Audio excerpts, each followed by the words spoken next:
Hello students, welcome to ICSE 10th।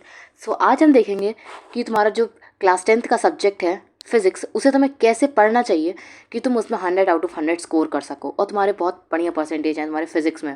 ठीक है, तो फिज़िक्स की तुम्हें क्या क्या अप्रोच होनी चाहिए तुम्हारी फिज़िक्स के लिए, और तुम्हें कैसे फिज़िक्स पढ़नी चाहिए कि तुम उसमें बढ़िया परफॉर्म करो। तो चलो देखते हैं। पहली चीज़ है तुम्हारी focus on concept rather than just learning them. देखो, जो तुम्हारी कंसेप्ट हैं फिजिक्स से वो बहुत इंपॉर्टेंट है, और तुम्हें उनकी डेफिनेशन नहीं आती है, उनकी कभी डेफिनेशन लिखने को नहीं आती कंसेप्ट की। उन्हें उनका एप्लीकेशन आता है तुम्हारे में। उनका क्या आता है? एप्लीकेशन। क्वेश्चन में तुमको अप्लाई करना होगा वो कंसेप्ट। तो इसलिए सिर्फ कॉन्सेप्ट्स को रटने से अच्छा है और उनकी डेफिनेशन को रटने से अच्छा है कि तुम उनको अच्छे से समझो, ताकि तुम क्वेश्चंस में उनको अप्लाई कर पाओ। ठीक है, तो फोकस ऑन कंसेप्ट सबसे इंपॉर्टेंट चीज़ तुम्हारी ये है।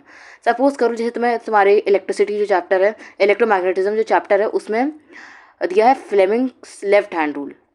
ठीक है, फ्लेमिंग्स लेफ्ट हैंड रूल। तो उसमें तुम्हें फ्लेमिंग्स लेफ्ट हैंड रूल की डेफिनेशन नहीं, उसको कैसे अप्लाई करना है क्वेश्चंस में, वो पता होना चाहिए। ठीक है, इसीलिए तुम्हें अगर वैसे क्वेश्चंस करने, कंसेप्चुअल क्वेश्चंस को करने के लिए तुम्हें कंसेप्ट समझे होने चाहिए, तभी तुम उन्हें कर पाओगे। इसीलिए फिजिक्स में बहुत इंपॉर्टेंट है तुम्हारे कंसेप्ट को तुम्हें समझना है, रटना नहीं है। ठीक है, क्योंकि कंसेप्ट कभी भी लिखने को नहीं आते, कभी उनकी डेफिनेशन नहीं आती है, उनका एप्लीकेशन आता है तुम्हारे क्वेश्चंस में। ठीक है, तो इसलिए focus on concept rather than just learning them. फिर जो नेक्स्ट चीज़ तुम्हारी आती है वो है ray diagrams and pulley diagrams are very important. जो तुम्हारे रे डायग्राम्स हैं and pulley diagrams, ray diagram जैसे तुम्हारे ये होते हैं कि इधर ऑब्जेक्ट रखा है और इधर तुम्हारा लेंस है। जैसे सपोज करो कि इधर मैंने कॉन्वेक्स लेंस बनाया है और ये ऐसे आ रही है, इधर ये आ रही है, ये जो इस टाइप के तुम्हारे जो डायग्राम्स है यहाँ पे मिल रही है और यहाँ पे कहीं तुम्हारी इमेज बन रही है। तो इस टाइप के जो तुम्हारे रे डायग्राम्स हैं ये तुम्हारी बुक में दिए होंगे, कॉनकेव और कॉन्वेक्स लेंस दोनों के केसेस में दिए हैं। तो उस टाइप के जो ये होते हैं रे डायग्राम्स, और ये बहुत इंपॉर्टेंट है, ये बनाने को भी आते हैं और इनमें से क्वेश्चंस भी आते हैं। ठीक है, डायग्राम बेस्ड क्वेश्चन भी आ सकता है और इनको बनाने को भी आ सकते हैं। इस रे डायग्राम्स और पुली डायग्राम्स हमारे मशीन्स चैप्टर में, जो पुली ये वाले ऐसे पुली बनते हैं, इस टाइप के पुली बनते हैं, इसको तुम बना लेना। मैं अभी तुम्हें बता रही हूँ कि ऐसे वाले जो पुली डायग्राम्स हमारे मशीन्स में दिए हैं, इस टाइप के हैं पुली डायग्राम्स होते हैं, तो वो तुम्हारे इंपॉर्टेंट है। तो पुली डायग्राम्स भी बहुत तुम्हारे इंपॉर्टेंट है, उन्हें भी तुम्हें अच्छे से करना है। रे डायग्राम्स और पुली डायग्राम्स दोनों को तुम्हें बहुत अच्छे से पढ़ना है और बहुत अच्छे से उन्हें ड्रॉ करके उनकी प्रैक्टिस करनी है। ठीक है, उनकी प्रैक्टिस करनी है। ठीक है, तो जो नेक्स्ट चीज़ हमारी आती है फिजिक्स में वो है न्यूमेरिकल की practice. Numerical practice is must. देखो, तुम्हारा जो फिजिक्स का पेपर होता है उसमें कम से कम तुम्हारा 30% टू 45%, मतलब काफ़ी परसेंट तुम्हारा जो होता है वो तुम्हारे न्यूमेरिकल से ही होता है। 45% ही लो, वो न्यूमेरिकल ही होता है। इसलिए तुम्हें न्यूमेरिकल की प्रैक्टिस बहुत अच्छे से करनी है। स्पेशली जो तुम्हारे न्यूमेरिकल्स हैं, जो तुम्हारा फर्स्ट चैप्टर है फोर्स, ठीक है, उसमें जो स्केल वाले जो होते हैं तुम्हारे न्यूमेरिकल्स और मीटर रूल वाले, और कौन से, और तुम्हारे जो क्वेश्चंस आते हैं इलेक्ट्रिसिटी वाले। ठीक है, इलेक्ट्रिसिटी चैप्टर, उसमें एक चैप्टर तुम्हारा कैलोरीमेट्री, वो तुम्हारी बुक का लास्ट सेकेंड चैप्टर है, कैलोरीमेट्री। ठीक है, तो इन सब चैप्टर में ये जो न्यूमेरिकल्स आने ही आने हैं। ठीक है, फोर्स, इलेक्ट्रिसिटी और कैलोरीमेट्री, ये 3 ऐसे चैप्टर हैं कि इनसे एक एक न्यूमेरिकल आता ही आता है। ठीक है, तो इसलिए न्यूमेरिकल प्रैक्टिस भी फिजिक्स में बहुत ज़रूरी है, और तुम्हें अच्छे से न्यूमेरिकल्स की प्रैक्टिस करनी है। जो चैप्टर तुमने उठाया है उसको अच्छे से पढ़ना है, समझना है, उसके कंसेप्ट समझने हैं, उसके बाद उसके न्यूमेरिकल्स की प्रैक्टिस करनी है। ठीक है, तुम एग्जाम्पल्स जो तुम्हारी बुक में होते हैं, अगर तुम सलीना कॉन्सेप्ट बुक्स तुम्हारे चलती है तो उसमें एग्जाम्पल होते हैं। ठीक है, एग्जाम्पल लिखे होते हैं, तो एग्जाम्पल बहुत इंपॉर्टेंट है, और एग्जाम्पल को ही तुम पहले लगाना, ताकि तुम्हें समझ में आ जाएगा कि तुम्हें क्वेश्चंस कैसे लगाने हैं, और फिर जो तुम्हारी बैक एक्सरसाइजेस में क्वेश्चंस दिए हैं और फिर उनकी प्रैक्टिस करना। ठीक है, तो इसलिए न्यूमेरिकल प्रैक्टिस बहुत इंपॉर्टेंट है फिजिक्स में। फिर जो नेक्स्ट चीज़ तुम्हारी आती है वो है डिपेंडेंसी ऑन फैक्टर्स।